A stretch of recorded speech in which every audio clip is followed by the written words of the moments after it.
question, where are my MAGA, ultra MAGA patriots at today? Okay. Well, it's great to be back with you guys here again at CPAC. This is always such a treat to come. But I'll tell you guys, we have our work cut out for us, don't we? It's almost hard to believe all that has happened in the world since Joe Biden took the office of the presidency. It's truly astonishing how much damage someone can do in only 3 years. The days of a soaring economy, safe and secure borders, and peace in the Middle East are gone. We're now seeing people work 2 and 3 jobs just to make ends meet. We have millions and millions of people flooding into our country illegally, of course, given a red carpet rollout and reception by Joe and Kamala. And it feels like we are on the doorstep of World War III. But ladies and gentlemen, I come bearing good news here today, because less than 9 months away from changing all that, we will see Donald J. Trump elected as the 47th president. I can't wait to be back here with you 1 year from today under a Trump presidency, because don't forget what America and the world looked like under the leadership of President Donald Trump. Historic trade agreements, a soaring economy, a safe and secure border, record low unemployment for African Americans, Hispanic Americans, women, our veterans, the genesis of the United States Space Force, peace agreements in the Middle East, the creation of over 1 million manufacturing jobs, the largest tax reform package in history, massive deregulation, energy independence, ladies and gentlemen. The appointment of not 1, not 2, but 3 Supreme Court justices to the bench. And that was just in 4 years. Today I look around, and I'm sure you do the same, and I truly do not recognize this country. How many of you go to the grocery store, the gas station, and you wonder, how did we get to this point? How many of you turn on the news at night and go to sleep worrying about the possibility of a world war? This is reality, and this is the America that Joe Biden created. You kind of have to ask yourself, what happened to the Democrat Party? It's a party that once stood for the working class, for women, for equal opportunity, and now seems to stand against all of those things. This is a party that has thrown away all of the values and foundations upon which our country was built, and instead embraced a platform that seems to consist of 2 tenets: wokeness and a burning hot hatred for the one man they never saw coming, Donald J. Trump.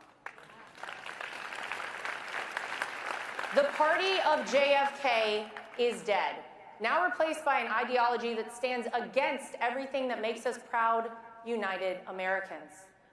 When our founding fathers wrote the United States Constitution and the Declaration of Independence, they used the ideals of equality, freedom, and our Judeo-Christian values as their guides, not socialism, identity politics, and a meritless society. And yet here we are, debating whether biological men are stronger than biological women, letting criminals run rampant in our big cities, and teaching our children to hate this country. I said it right here on this stage last year. This fight is not one between Republicans and Democrats or left versus right, but a fight between good and evil. It's a fight between those who want the United States to prosper and continue to be the leader of the free world, and those who want our country to crumble for the benefit of China, Russia, Iran, and every nation working to destroy us. The left told us what they wanted to do: fundamentally transform America. And I hate to point out the obvious, folks, but the transformation of the country we all know and love is happening right before our very eyes. It's happening right now as I speak, and it's happening faster than any of us even realize. Right now, our children, the next generation of leaders, are sitting in their classrooms being taught to despise our values. They're being taught victimhood and hatred as they're indoctrinated to their core against everything for which this country once stood. We all saw the atrocities in Israel on October 7th, the murder, rape, and torture of innocent people just going about their day-to-day lives. And the very next day, October 8th, what did we see?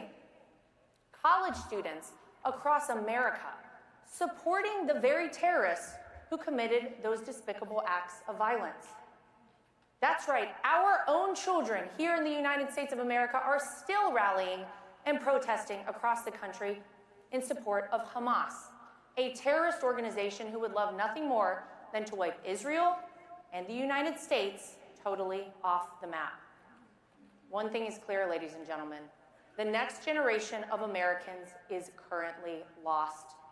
Their futures and the future of the entire country hang by a thread. Now, we've all heard it before. People say it every 4 years. The next election is consequential. The very future of the country depends on it. But this year, this November, the future of our country truly depends on it. It's not hyperbole to say that your vote this November decides what becomes of America, and with that, the rest of the world. Now, some of you may know, Eric and I are blessed to have two beautiful children, our son Luke and our daughter, named after my home state, Carolina. And yes, Carolina, we got North Carolina in the crowd, South Carolina. We got a big primary to win on Saturday in North Carolina, ladies and gentlemen, South Carolina. Every night, Eric and I have a tradition. We stop whatever we have going on, and we go do bedtime with the kids. And while they say their prayers and the Pledge of Allegiance, of course, I often think to myself, what kind of country will they live in 10, 20, or 30 years? What kind of country are we creating for our children and our grandchildren? I want my son to be proud of who he is. I want him to know that it's okay to be a patriot. It's okay to love God, and it is okay to grow up into a strong, masculine man.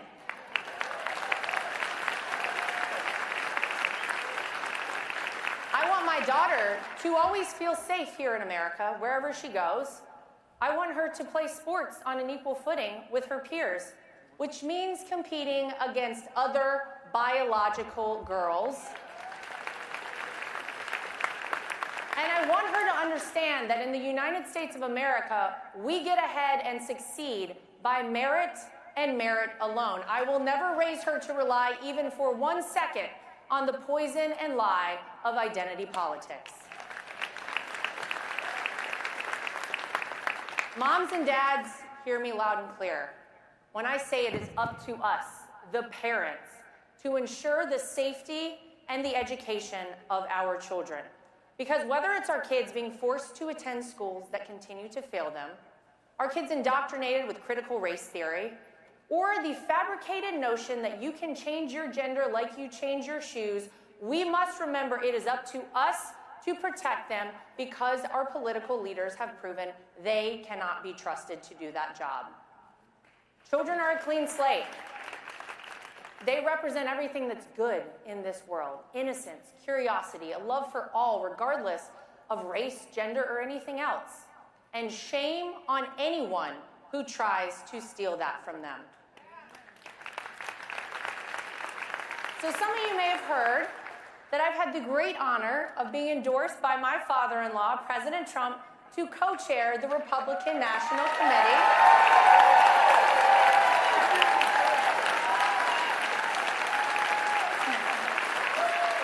I got some fans in here, okay.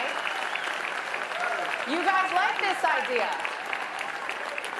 Well, I'll tell you guys, this is a position for which I never imagined I would run, but I also never imagined that our country would be in such dire straits. It is time for change. It is time to fight, and it is time to win, ladies and gentlemen, okay? Now, we know how the Democrats operate. They don't even try to hide it anymore. These are people so desperate to keep President Trump out of the Oval Office, they are willing to use tactics straight out of the communist playbook to try and subvert the will of we, the people. they cannot succeed. Now is our time to step up and fight back. Now is our time to say enough is enough. Now is our time to take back our country.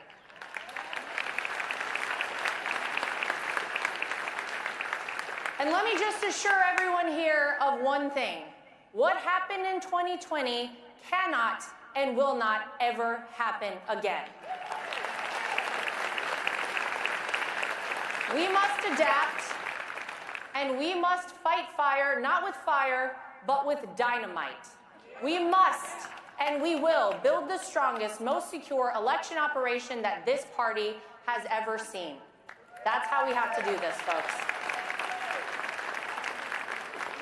But we got to adapt a little. As Republicans, I get it, we like to go vote on Election Day. It's exciting to be a part of that day. It's exciting to fill out the ballot for the future leader of our country.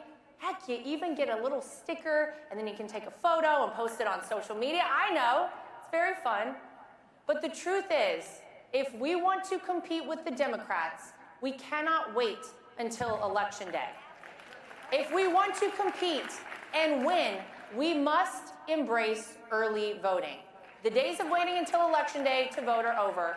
We have to encourage everyone who can legally vote to go do so as soon as they legally can. We need so many votes banked for Donald J. Trump that we're not playing catch up on Election Day. You go vote, and then you take your neighbor, your friend, your dentist, heck, I don't care, someone you met on the street, as long as they're voting the right way, every single day up to and on November 5th, because this November, every single legal vote matters.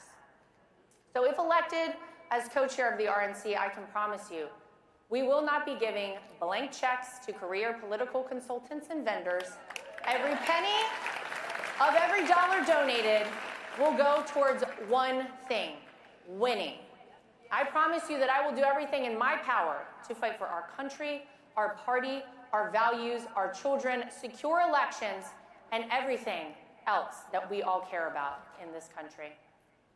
As you know, in 2015, our family was new, shall we say, maybe a better word is naive to politics. When my father-in-law announced his candidacy for President of the United States, nothing really could have prepared us for what was to come. In the last 8 years, we have seen and experienced some of the most vicious and evil things. The kind of things I never dreamed that we would ever actually see happen in the United States of America. Let's all remember that right now, Joe Biden continues to weaponize his own Department of Justice against the man that is beating him in the polls and is his #1 political opponent. This is straight out of the Soviet Union, ladies and gentlemen. But despite all those vicious attacks and indictments and lawsuits that, of course, my family has had to endure over the last 8 years, we will never stop fighting for this country.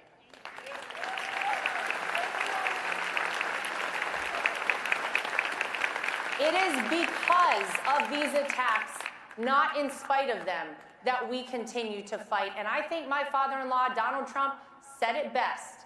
My revenge will be success.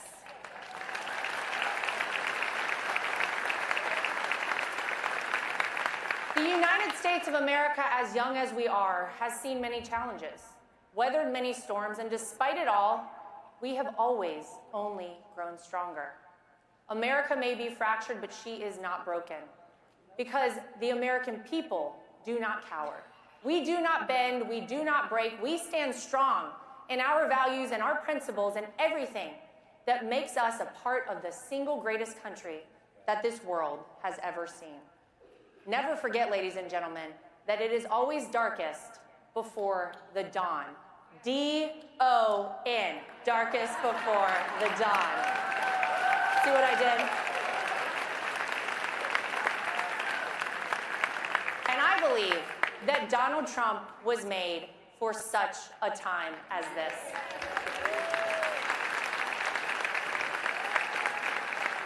So before I go, I just want to say thank you to you guys. We have a lot of work to do. We have a little time to do it. It will be my great honor to work alongside each and every one of you to put President Donald J. Trump back in that White House, expand our lead in the House, take back the Senate, and make America great again. Thank you, guys. God bless you.